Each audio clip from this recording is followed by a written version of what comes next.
A crowded wedding in Limassol, music, laughter, family, but also death in the dark. June 1977. A wedding reception for Mahmoud Sail Al-Hamid's niece. A joyous family event on the surface. But underneath that celebration, a meticulously orchestrated operation by one of the most capable intelligence agencies in the world was already in motion. And it wasn't just any operation, it was an assassination carried out with such surgical precision, it would never be officially acknowledged, never confirmed, and never. If you enjoyed this breakdown, don't forget to like, subscribe, and drop a comment. Your feedback helps shape what we cover next, and you being here keeps the conversation going. Thanks for watching. See you in the next one. Never forgot. Mossad called it Operation Wedding Singer, cold name, colder execution. The target Mahmoud Sail Al-Hamid, a high-value planner for the Popular Front for the Liberation of Palestine. 41 attacks had been traced back to his command, coordinated, deadly, and spread across international borders. He didn't need to plant bombs or fire weapons himself. His specialty was design, logistics, timing, strategy. He didn't chase headlines, he built outcomes. And Mossad had been hunting him quietly for a long time. His anonymity was his armor, rarely photographed, never in the spotlight, always moving, but this wedding in Cyprus changed that. For once he'd be in a fixed location, surrounded by people, unarmed, vulnerable. That's all it took. Mossad's Caesarea division took the lead. This wasn't a grab-and-go kind of op. It was weeks of prep, surveillance, identity forgeries, studying the venue layout down to the square meter, mapping movement patterns, training in the cover roles, rehearsing for total darkness. Because that was the key, darkness. The entire operation hinged on a planned blackout timed down to the second. The agents would be inside already, disguised as wedding staff. There would be no dramatic entry, no firefight, no chase, just a clean 73-second window. That was all they needed. The team, 8 operatives, embedded, rehearsed, invisible. By the time guests arrived, they were already moving plates, clearing tables, blending into the background. Al-Hamid entered with his security entourage. He smiled, he embraced relatives, he relaxed. This wasn't a war zone, it was family, and that comfort, that moment of peace, was the fatal flaw. Then the lights cut out. Total blackout, guests froze, panic flickered, security lost line of sight, but the Mossad team, that's when they moved. In the 73 seconds of engineered confusion, the target was located and neutralized. No stray shots, no collateral damage, no chaos. The mission was done before anyone knew something had even started. When the power came back, Al-Hamid was dead. No witnesses, no suspects. The agents were already gone. The scene returned to light with one of the most significant Palestinian militant leaders lying lifeless, and no one could explain how.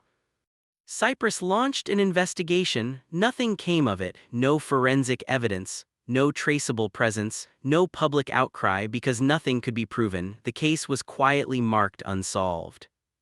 And Israel, not a word.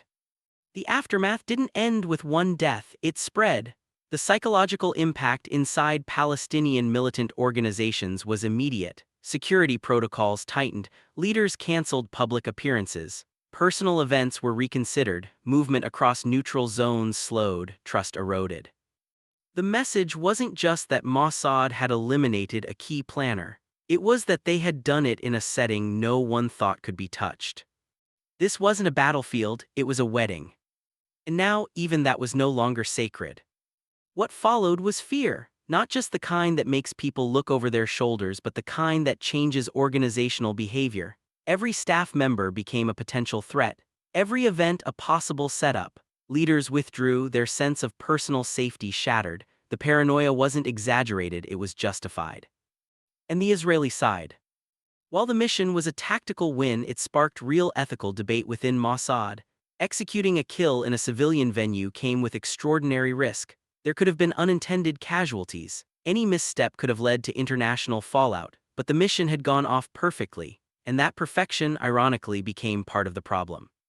Because now there was proof of what could be done, and that proof couldn't be unseen. The operation challenged long-standing assumptions inside intelligence circles. Where's the line? Is there a line? And if so, did Mossad just step over it? Wedding Singer blurred everything. It set a precedent that operations could be carried out in places previously thought untouchable. that the line between civilian and combatant zones wasn't just flexible, it was gone. This left Mossad with a complicated legacy. Yes, the mission was executed with precision. Yes, it likely saved lives down the line, but it also introduced moral uncertainty that couldn't be easily filed away. Inside the agency, operatives involved in the mission returned to anonymity. They would never speak about it. There were no medals, no public recognition. That's how these missions go. Silence is the final stage. But silence doesn't erase weight. These were agents who walked into a celebration, ended a life, and walked out through the kitchen as if nothing happened. That kind of work stays with you, even if the world never hears your name. Over time, the details of Operation Wedding Singer leaked into intelligence circles, not officially but enough to make it legendary. A case study in infiltration, in timing, in control, and in the immense unspoken cost of operating in the grayest parts of the gray areas. It became a model, one that's been studied, adapted, and refined globally. Agencies look to it for its blueprint: disguise, misdirection, environmental control, psychological impact, but always with a caution: it worked once. The stakes, if repeated, could spiral quickly. And that's the double edge of the operation. Its success makes it impossible to ignore, but the more it's studied, the more it forces uncomfortable questions. Is operational success enough? Was this assassination a masterstroke or a line crossed? And can the agents who carry these missions out ever really leave them behind? Decades later, with the mission still officially classified, those questions haven't gone away. In fact, they've grown louder because the world has changed. Intelligence is now global, fast, and deeply scrutinized. But Wedding Singer, with all its silence and perfection, still stands as a reminder of what can happen when an agency decides the rules no longer apply. No fanfare, no admission, just a wedding, a blackout, a man gone. And the message that followed: nowhere is safe. If you found this story wild, disturbing, or just straight up fascinating, hit like, drop your thoughts in the comments, and subscribe for more real, high-stakes operations that never make the front page. This is just one of many, and trust, what comes next is even more intense. The silence didn't end when the agents slipped out of the venue. It didn't end when the body was quietly removed or when the guests tried to make sense of what had just happened. It lingered through the night, through the investigation that would go nowhere, through the decades of speculation and fear that followed. Because that's what Operation Wedding Singer really was. It was a quiet rupture, a surgical disruption, a shift in the very logic of how covert warfare was expected to operate. Mossad didn't just eliminate a high-value target. They did it in the one place no one believed they ever would: a family wedding. Surrounded by civilians, in a neutral country, with no violence spilling into the room, no screaming, no panic, just a blackout, a few silent footsteps, and one man who never got up again. And while the kill was the centerpiece, everything leading up to it was just as extraordinary. Weeks of preparation, forged documents, local surveillance, untraceable logistics, disguises that weren't just good, they were flawless. 8 agents from Mossad's elite Caesarea division, handpicked for their ability to blend in, embedded themselves into the event staff. Waiters, technicians, assistants. They didn't just show up and hope to blend in, they became part of the scenery. They moved among the guests, observed the layout, tracked Al-Hamid's position without ever making him feel watched. They poured drinks and cleared tables while memorizing the precise second the blackout would hit and exactly how long it would last. Everything hinged on 73 seconds.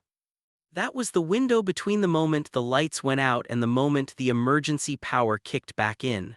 A blackout Mossad engineered. They didn't just take advantage of a coincidence, they made it happen, and in that window, chaos worked in their favor.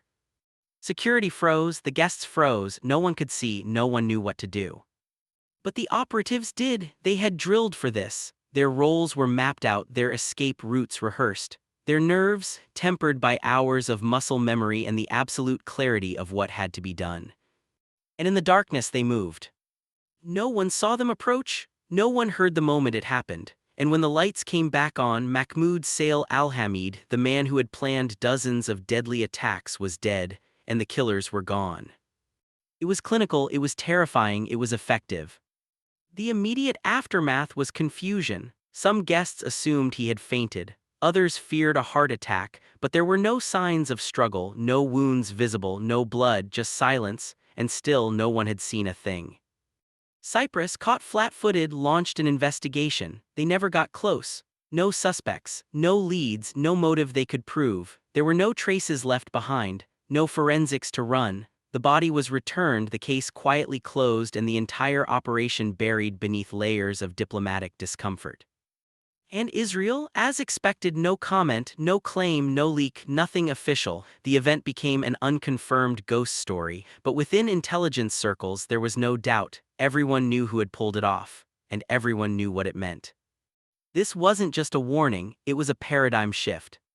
Because if Mossad could execute a precision hit in Cyprus, at a wedding, then nowhere was off limits. Neutral ground was neutral no longer. Civilian events were no longer sacred, and the assumption that certain places were inherently protected, that was shattered completely. Inside Palestinian militant organizations, panic set in. Commanders and strategists started skipping public events. Even private family occasions became suspect. Communications were restricted, internal security protocols multiplied, new rules were set, fewer people, fewer appearances, fewer emotional decisions. Trust eroded quickly. Who had leaked the event details? Who had been compromised? Could Mossad have agents inside the organization? The paranoia was intense, but it wasn't irrational. Because Wedding Singer made one thing clear: if Mossad wanted you, they didn't need to wait for you to walk into a known safe house. They could, and would, walk straight into your niece's wedding, blend in with the catering staff, cut the lights, and walk back out before anyone even realized you were dead. It was psychological warfare of the highest order. And the message didn't just hit the PFLP, it hit every intelligence agency watching from the sidelines. They weren't just impressed, they were stunned. The level of detail, the planning, the nerve, this was a new model, a proof of concept. The mission became a study in what covert operations could be if every part worked perfectly. Deep cover, environmental control, timing, execution, and the absolute discipline to leave no trace. That's what makes this story so gripping. It's not the theatrics, there weren't any, no shootout, no dramatic extraction, just 73 seconds and a permanent silence. But inside Mossad, not everyone was celebrating. As much as the operation was a technical triumph, it also sparked serious ethical discussion. Because let's be honest, this wasn't a battlefield. This was a civilian event: kids, elderly relatives, guests who had nothing to do with anything. The margin for error was razor thin, and if anything had gone wrong, the consequences would have been catastrophic. That risk hung in the air even after the mission succeeded. It raised a disturbing but necessary question: was this worth it? There were those in Mossad who said yes, absolutely. Al-Hamid had masterminded 41 attacks. This wasn't a symbolic hit, it was strategic. Removing him disrupted networks, delayed plans, saved lives. But others weren't so sure. Was a civilian wedding the right place to send a message? Did eliminating a threat justify the possibility of harming innocent people? Could a mission be both brilliantly executed and morally troubling? These weren't rhetorical questions, they were real, debated internally, never resolved. And that internal tension became part of the mission's legacy. Because Wedding Singer isn't just a story of intelligence capability, it's a story of moral ambiguity. A reminder that covert operations, no matter how precise, always carry a weight. And sometimes, even when they succeed, that weight doesn't go away. The agents involved have never spoken. They won't. Their roles, their names, their part in this moment will remain buried, protected by layers of classification and the unbreakable silence that defines their work. But somewhere quietly, without recognition, they live with the knowledge of what they did, of how they did it, and of the line they crossed to do it. That's the part of this story that never gets told, the part behind the execution, behind the success, behind the myth. It's the human cost, the moral friction, the permanent memory of silence in a room where no one saw the danger coming. And maybe that's the real legacy of Wedding Singer. Not just that it was brilliant, not just that it was effective, but that it changed the rules about what's possible and about what it costs to make the impossible real. And even now, decades later, the shock of how it happened hasn't faded. It wasn't about brute force, it wasn't a bomb on a highway or a sniper shot through a hotel window. There were no drones, no high-tech surveillance systems orbiting above. There was no trace of the hit left behind, just a room full of stunned guests, a corpse in a tailored suit, and a silence that still hasn't been broken. What Mossad pulled off in those 73 seconds wasn't just a strike. It was a statement of dominance, crafted not through spectacle but through subtlety. And that's why it hit so hard. For those watching from the outside, the brilliance wasn't just in the outcome, it was in the discipline. Every second of that mission was the result of weeks of planning, layers of backup plans, and people so deep in character, they likely served drinks to the family of the man they were sent to kill. That detail alone has haunted analysts for years.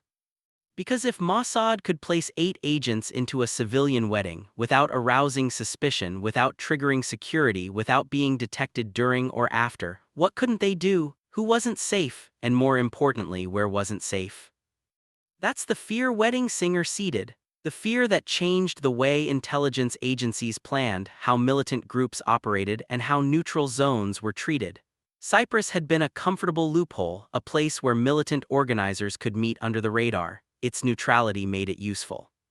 But that illusion was shattered. Mossad showed that neutrality wasn't armor. It was a vulnerability, and if you were in their crosshairs, it didn't matter what country you were in or how many guests were in the room. You'd still be reachable. And that realization caused ripple effects far beyond Cyprus. After the operation, the PFLP and similar organizations started making drastic changes. Travel restrictions tightened. Internal security teams began screening even family events. Leaders started skipping weddings, funerals, and any public setting where civilian cover could no longer be trusted. Relationships strained under the pressure. Trust dissolved. Everyone was a suspect. The damage wasn't just operational, it was deeply personal. And that kind of psychological disruption, it's as powerful as any missile. That's what people often miss when they talk about intelligence operations. It's not just about eliminating a threat, it's about what happens to the rest of the network afterward. Mossad didn't just remove the architect. They collapsed the sense of safety that allowed people like him to operate freely in the first place. But the other side of the coin, the cost of pulling off something like this. Inside Mossad, there's no doubt Wedding Singer was a technical success. But it came with consequences: strategic, ethical, emotional. The agents involved walked a moral tightrope. They didn't just sneak into a building. They stood among civilians within inches of innocent people, all while preparing to carry out an irreversible act. The margin for error wasn't just small, it was practically non-existent. One misstep could have meant a shootout in a banquet hall, a wedding turning into an international incident. But the bigger question, the one that still hangs in the air, unspoken, is this. When you're able to do something like this, when you've proven it's possible, should you? That's the internal debate Wedding Singer ignited within Mossad and beyond. Because once you've shown that there are no boundaries too sacred to breach, you risk opening a door you can't close again. And even for those who believe in the mission, the discomfort is real. Yes, Al-Hamid was responsible for dozens of attacks. Yes, he was a mastermind behind bloodshed. But when the price of stopping him is infiltrating a family gathering and executing him mid-celebration, what does that do to the people who carry it out? What does it do to the agency that sanctioned it? These aren't hypotheticals. These are real questions intelligence communities wrestle with, questions that don't come with neat answers. And that's why Operation Wedding Singer has never left the shadows, not because it failed, but because it worked too well. It set a standard no one's comfortable admitting. It created a model too perfect to repeat without risking disaster. And it left behind a silence that no official statement has ever dared to break. But that silence, it says everything. If this shook you even half as much as it should have, hit like, drop your take in the comments, and subscribe. Because the deeper you go into this world, the clearer it becomes. There are no clean lines, only decisions, and some of them are made in the dark.